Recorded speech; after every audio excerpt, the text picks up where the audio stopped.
بسم الله الحمد لله والصلاة والسلام على رسول الله صلى الله عليه وسلم. رب اشرح لي صدري ويسر لي أمري واحلل عقدة من لساني يفقه قولي. أبولين كيا أمني أورمو كمسلماس كواقفتاس ككريستاناس وبيكها فسنتاني حاجتكو وأن ملتي ويسرنا قدرتي kitaabilee federaalizimii keessaa sirna mootummaa federaala Itoophiyaa akkasuma waa'ee sirna gadaa akkasuma amantii keenyarraas kitaabilee hedduu dubbisaa ture. Kanaaf osoo hin dubbisinan hedduu waa'ee seenaa kanaan wal qabsiise seenaa ofii wallaaluun wallaalamee salphina akkuma dura waliin jedhaa turre san waa'ee kanaa waan dubbisaa tureef yeroo dhagahetti gar tokkollee goree nam tokkollee deeggaruuf osoo hin ta'in waan namni hubachuu malu akka hubannootti waan namni beekuu malu akka beekumsaatti walii dabarsinaa jedhee dhufe. Nuti umrii keenyarraa ilma jaarsaati beeytu. Ilmi jaarsaa kun namni sadii kun mataa arri kun gara arri kun miila arri jedhan ka lukaan deemee biyya gargaraa deemee waa argee waa barate luka arri jedhaniin deemsa waa barsiise. Ka'ammoo umrimaan mataan arraahi mataa arri jedhaniin ka garaan arraahi akka kiyyaa kanaan gara arri jedhaniin heeydarammoo wama allaabiin seenneef na dhaamate akkuma nama harreen tala gabbaasu deemu durallee na qopheessaa ture. Anillee laabii kanan seenne garuu dhiyeenna kana bilisiginnaan idaayyaa gootee mana nu galchite malee sagantaa nama kumaatamaan lakkaa'amu afuutti yeroo hedduu madarak marii ta'ee yeroo hedduu hojjetaa ture. Har'a garuu lamaajii taa'eerra. Lakki jara kanatu jara addaati addunyaa haaraadha. Ammoo laal takkaa namni yeroo jalqabaatiif laayivii feesbuuk irratti 1,100 arganne takkaa yeroo jalqabaatiif jara kana eeggadhu sirriitti qacaafate. Duuba yeroo waa'ee kanaa haasofnu akka nama tokkollee jinniin ittiin kaane haasofna beeytu namni hunduu jinnii qaba jinnii itti ka'u qaba. Tarii yoon waa'ee Oromoo kana haasofnu namni jinni nafxanyummaa qabu jinni nafxanyaatti ka'uu mala. Yoon waa'ee Islaamummaa haasofnu namni jinni Oromoo qabu jinni Oromootti ka'uu mala. Garuu jara kana marayyuu ilaalcha keenyatu aduwwii walitti godhe malee aduwwummaan qabanii jechuudha. Kajiraa maatii mitiyyuu heenda kana eeggadhu sagalee kan kee ciree muree olii gad facaasee YouTube gubbatti rabbi siyaasatti Oromoo alhamdulillah gartee rabbi kanaan ta'an qabnu beeyta jawartu waan jedhe nuti kutaa adii miti jedhee huccuu qalama gargara itti dibani kanaadan ta'an qabnu beeyte fiiziksii maal jedha ulfaatinni waan tokko yoo bal'inni guddate hin xiqqaata jedha. Kanaafuu wanta nami alarraa nu qeequ nuun jedhuuf dantaan qabnu namtichatu harree karaa oofeeti boollatti harkaa badde.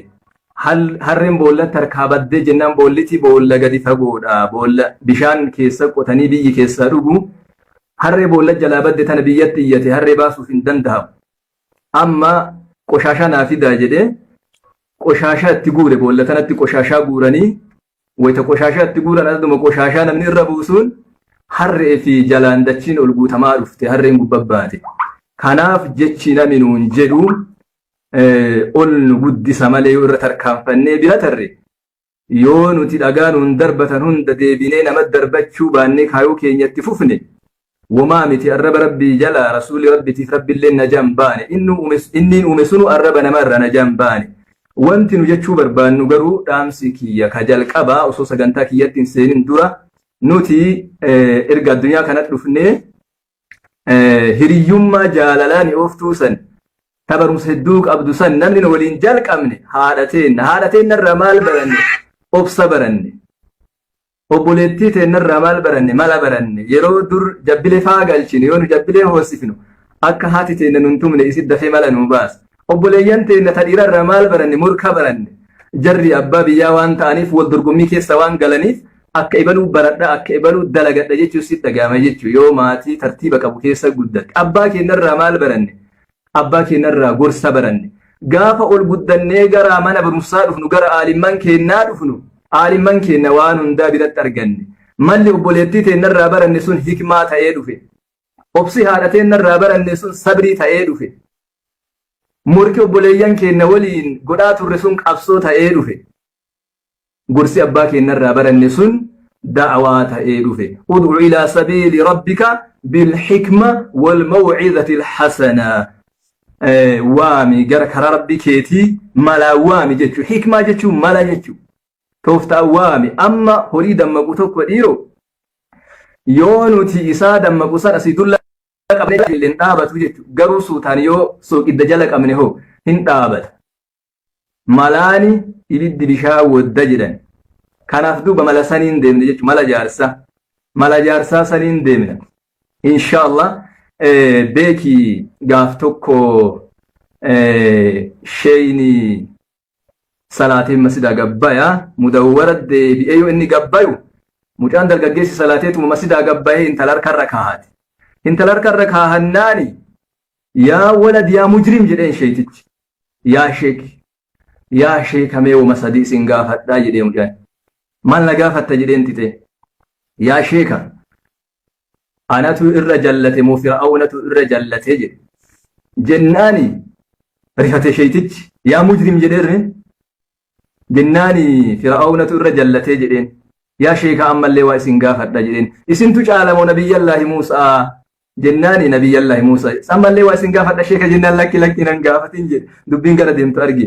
Ayyee fir'aawna jallataa ana rabbukum la'alaa jedhe saniinuu nabiyyallaahi Muusaa yaa mujrim hin jenneeni. Rabbii wayta itti ergu faquula lahu qawlan layyinan la'allahu yatadhakkaru aw yakhshaa jedheeni.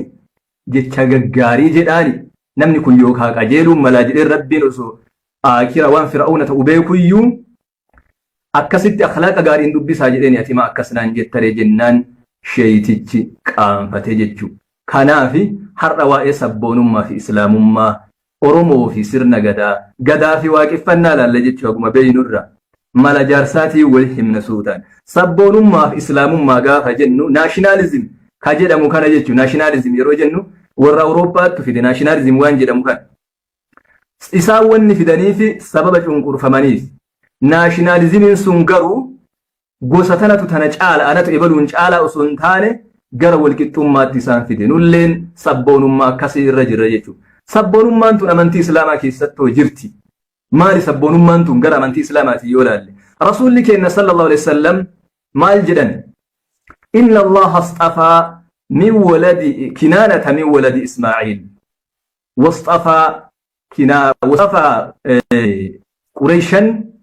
وصفى قريشا من كنانته واصطفى حاشما من قريش واصطفاني من بني حاشم النبي كنا عليه الصلاة والسلام ما يجتشو بني إسماعيل كيس ربين قوسا كنانا جدمت فلته قوسا كنانا جدمت كيسا لربين قوسا قريش جدمت فلته قوسا قريش جدمت كيسا لربين بني حاشم فلته بني هاشم كيسا اللي أنا نفلتي نبينا بدينا إرقى جدا نبي كينا صلى الله عليه وسلم قاف أبي سفيان موتي الروم هرقلا أبي سفيان قافتي وآي نبي يمار محمد الرا قافتي أول قافي إني قافتي كيف نسبه فيكم نسب نساء كبسين كيست جنان هو ذو نسب جدين أبي سفيان والله جدي أبي سفيان أصو ديبيسا كنو تنسينين درا أصو كجيبون نرتك عن في تأوباتي سلاوان هرق لنقافتي كانت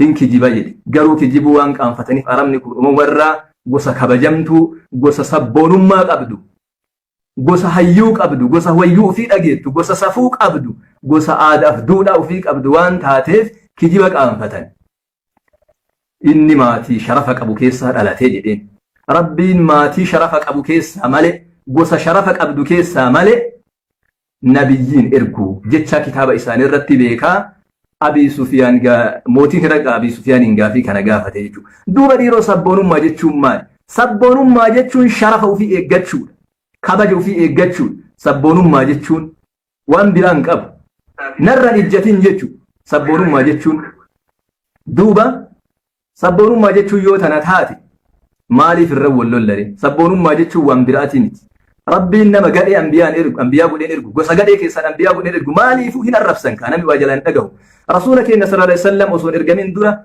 أرمني أمين جتني وما ترد محمد الأمين جتني وما ترد أمين جتشون أمانا ما جتشو نما يو دبتو دوغا دبتو نما انكجم osoo ergamin dura nabiin keenya sallallahu alaihi wasallam gaafa tokkollee kamriin dhunne osoo dargaggummaa keessa jiranuu nama kabajama nama sharafa qabu akkasuma takka lafa sirbaallee hin dhayne gaaf tokko ammoo naannoo warri makkaa itti sirbu tokko dhaquuf eega isaan qophaayanii ka'anii osoo ergamin dura hirribni tareen jechuun hirribni dhagee nabii keenya sallallahu alaihi wasallam rabbiin hin tikse jechuun bakka akkasii irra Abii Bakrii fi nabiyyiin keenya osoo nabiyyiin keenya hin ergamin durayyuu saahiba turan jaalallee turan Abii Bakrillee nama akkasii sharafa qabu san nama bakka gargaraan dhaabanne nama hin kijime nama bakka zinaan dhaabanne nama bakka sirbaan dhaabanne yeroo san keessattuu nama kamriin dhunne akkasumallee gosti Qureeshituun illee gosaanuu gosa sharafa qabdu gosa kabaja qabdu gosa san keessaan rabbiin erge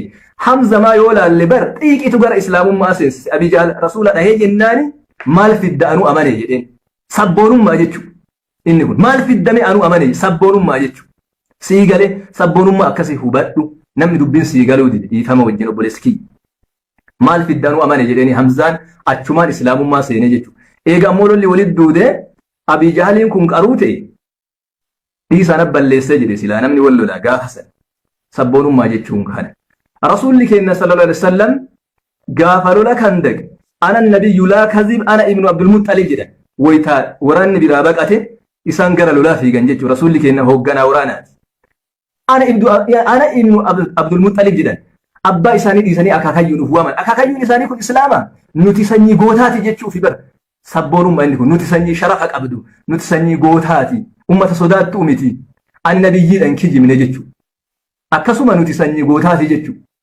sabboonummaa jechuun kana hiikkaa biraan qaba nuti illee gaafa sabboonummaa jennu sabboonummaa nuti namaan qixaa eenyullee gadii miti nurran ijjatinaa jechuu san falmiirra jirra malee nuti namaa oli jechuu miti kanaaf nami safuu hin qabne namni aadaa hin qabne bilisummaa hin qabu jechuudha biyya hin qabu jechuudha namni gabroon bilisummaa hin qabu biyyallee hin qabu kanaaf Minilik maal irra xiyyeeffate gaafa biyya kana cabsee seenu waa sadi balleessaa jedhe waa sadiin maal ummata kana aadaa fi safuu duudhaa isaa balleessaa jedhe lammaffaa ammoo afaan oromoo waan jedhu kana balleessaa oromummaa balleessaa oromiyaa balleessaa jedhe kaayoon amma abiyyi ittiin deemulleen kanaa jechuudha kanu falmaa jirulleen kana jechuudha waan biraatii miti asliin shay'ii shari'aa keessatti halaala haraama keessatti halaala asliin shay'ii waan shari'aan haraama goote malee akkasuma ibaadaa keessatti asliin shay'ii ibaadaa keessatti haraama waan shari'aan halaala goote malee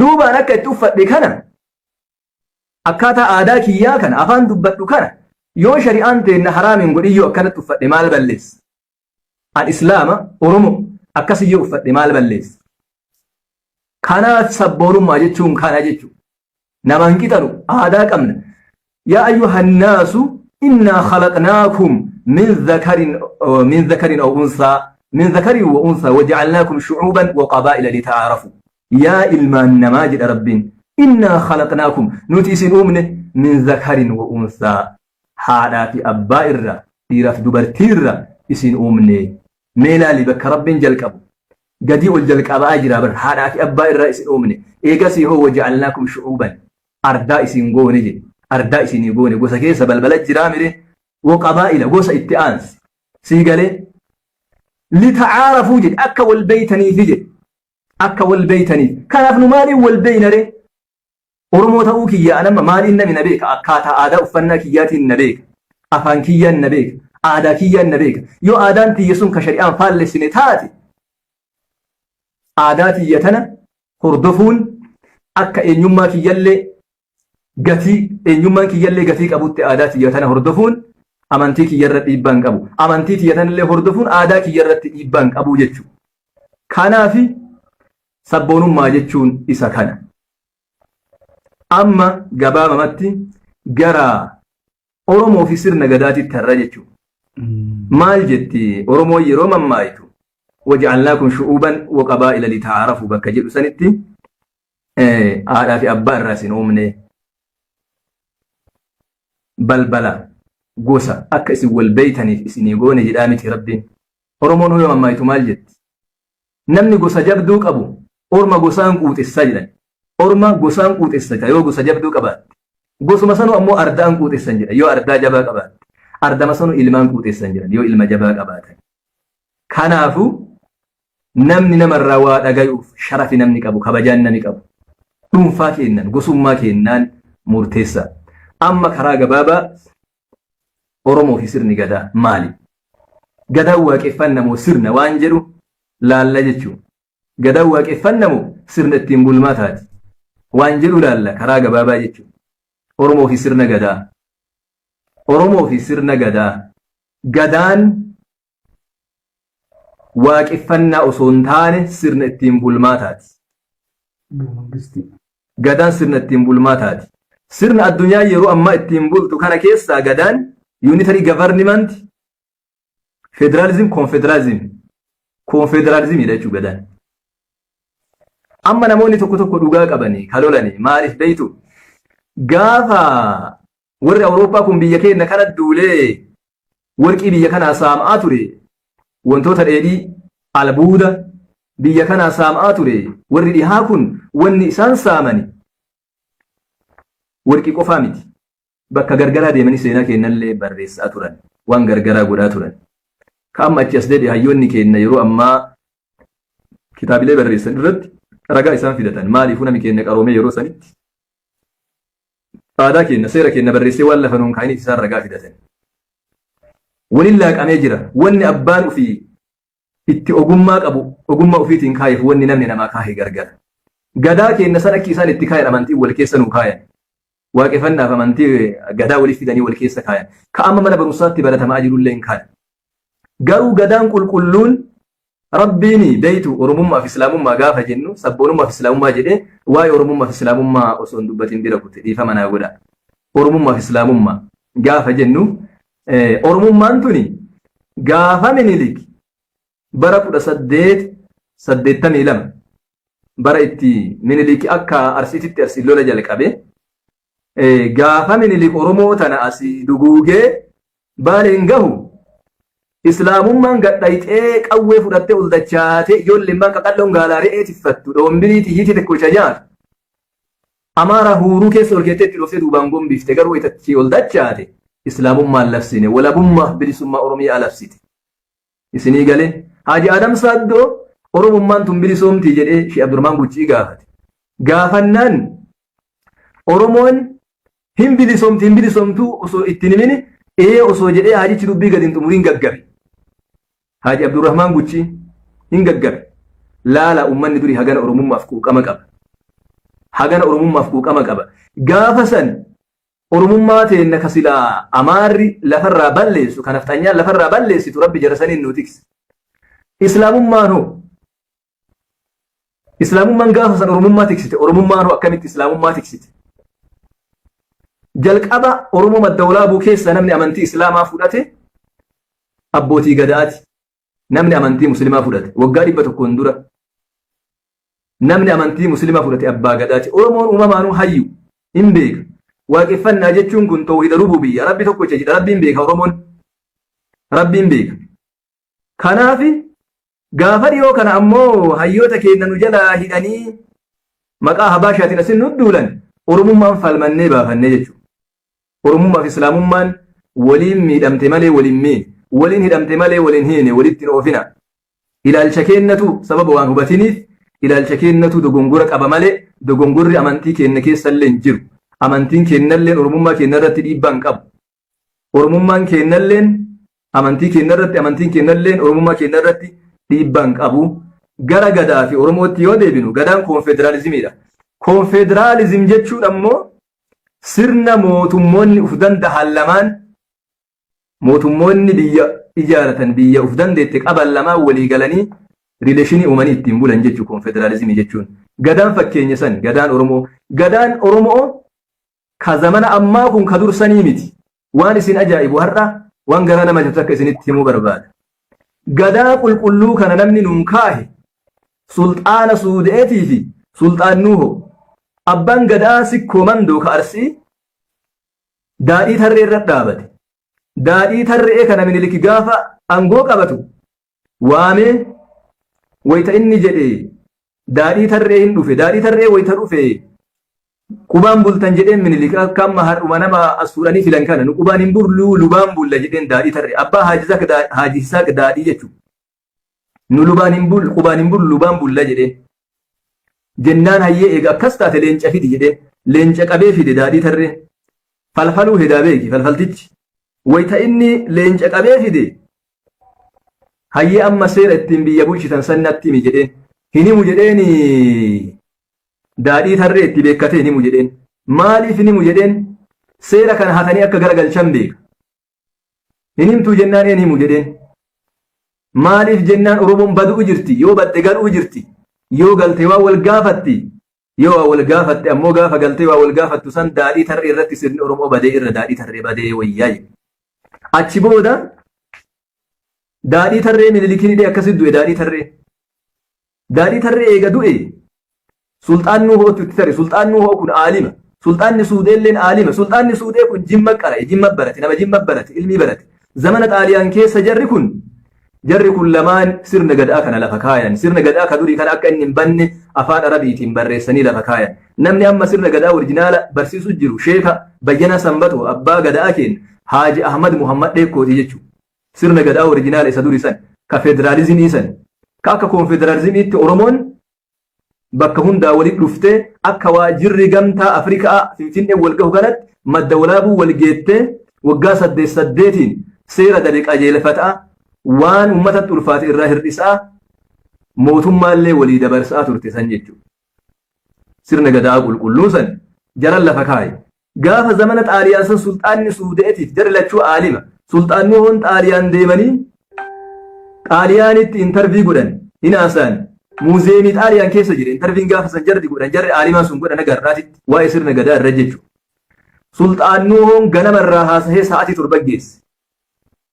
Sulxaanni Suudee sa'aatii 7 jalqabee halkan dhihee sa'aatii 1 geesse. Mee ilaali hayyummaa Oromoo beekumsa Oromoo maali duuba gadaan kun konfederaalizimiidha akka Oromoo waliigalaatti federaalizimiidhalle ammoo Oromoon gadirraa waan ummanni jaalate waan ummataa ta'u ummanni waliigaleetu mata malee akka amma unitary government sirna Abiyyi ittiin bulchuu deemu kana sirna gubbaa gadiiti miti sirni Abiyyi ittiin bulchuu deemu kun sirna gubbaa gadiiti.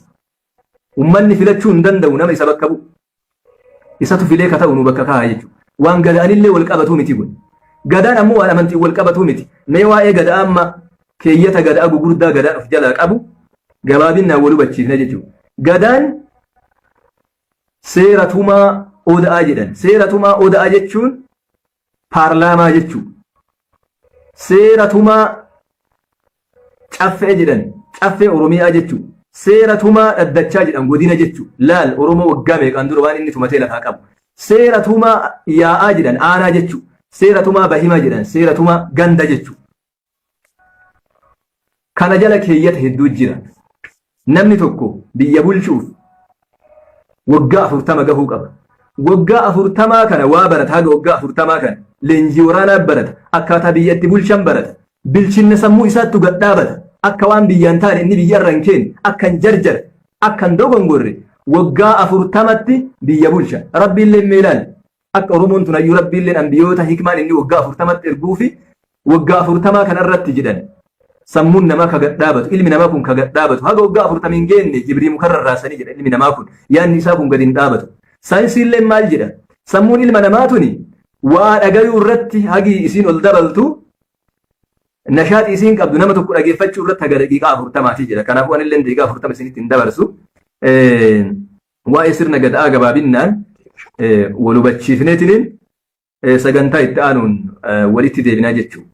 Gadaani waggaa 8 haara'oomfama. Waggaa 8 kana Oromoo yeroo wal gahu waan dabe qajeelchuuf waan ummata ulfaate irraa hir'isuuf waggaa 4 mootummaan tokko yoo bulche hin gamaagamama biyya akkamii bulchaa jira biyya miidhaa jira moo adlii dalagaa jira hin gamaagaman yoo inni ittiin bulmaata san balleesse hin buusanii jechuudha mootummaa biraatti itti tara yoo inni ammoo tolchee biyya bulche itti taree waggaa 8 hafillee bulche laal amma mootummoonni akka Ameerikaa kun waggaa 4 mootummaa isaanii filannoo geggeessee mootummaa walii dabarsa yoo tolche ammoo waggaa carraa waggaa 8 dabrullee hin qaba nurraa fudhatanii jechuudha.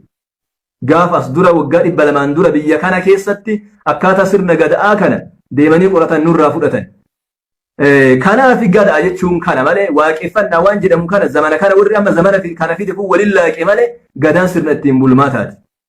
Waan garaa nama nyaatu yeroo zamana mallasaan dhufu haajichuma kana himee dubbii sanada dabarfatuun bareeda. Gaafa mallasaan dhufu gaafa zamana Oromoon chaartara keessaa baate sanii warri gamtaa Awurooppaa kun nama kenna hundaa gaafate. Jarra abbaa gadaa illee hin gaafatan. Jarra abbaa gadaa ati maali jennaani an Oromoo Islaamikiidhaa jedhe. Warri kun illee Oromoo waaqeffataa jedhe. Warri waaqolleen Oromoo abboo jedhe.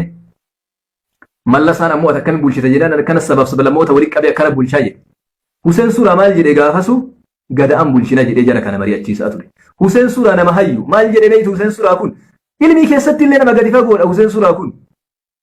Maal jedhe nuti gadaan bulchina jedhe nama aalima Huseen Suuraa gadaan bulchina jedhe. Gadaan bulchina jedhee kana jara kana mari'achiisaa ture. Tarii akka tasaa ta'ee irra waliin galle. Gadaan bulchina maaliif jedha inni gadaa kana beeka. Maal jedhe Huseen Suuraa Fir'aawna irra bar Abii Jahaltu jallaadha jedhe. Huseen Suuraa akkamitti jennaan Fir'aawna gaafa du'aa ka'u Rabbii baniin Israa'elitti amante sani amanee jedhe.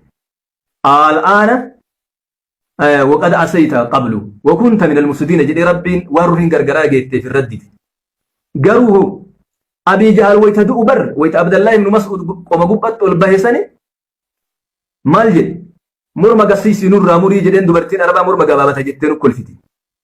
Laalamee boona adu'e jechuun jalla Fir'aawna uummata kanaati jedheen Rasuulli keenya sallallahu alaihi wasallam. Huseen Suuraa nama ilmii keessatti illee hubannoo hagana gahu qabu jechuudha. Gaafa sanuu inni gadaan bulla jedhe. Maaliif gadaan bulla jedha?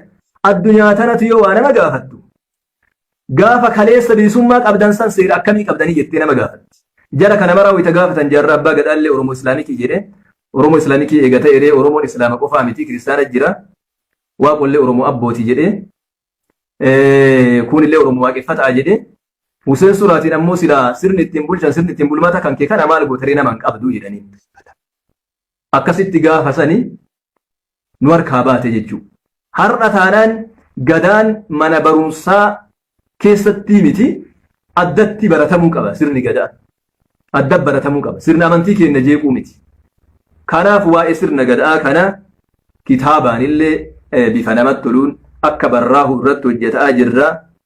Warri gadaan amantii jettanii miira keessa galtanillee dhugaa qabdan. Maaliifuu kitaaba jaarraa 20 wantoonni tokko tokko waan miira keessa nama galchuu jira. Wanni miira nama keessa nama galchu kitaabilee an dubbisan keessatti wantoonni sun sirraahuu qaba jechuudha. Kuni hayyootaan sirraa waan ta'eef yeroo ammaa kanatti uummanni Oromoo yeroo itti tokko ta'ee falmatu irra jira waan ta'eef warri yaada gargaraa qabdan warri maqaa amantiitiin illee miira keessa galtani amantiin teennaa teessan Oromummaallee teennaa teessan amantiillee Rabbiin nuu kenne Oromummaallee Rabbiin nuu kenne waan ta'eef seenaa haa dubbifnu seenaa haa qorannu amala gaariiwwan dabe qajeelchuu haa yaannu isiniin jedha. Galatooma ulfaadhaati waa'ee sirna gadaa kana caalaa bal'innaan yeroo itti aanuuf bifa amma laayivii kanaanii miti.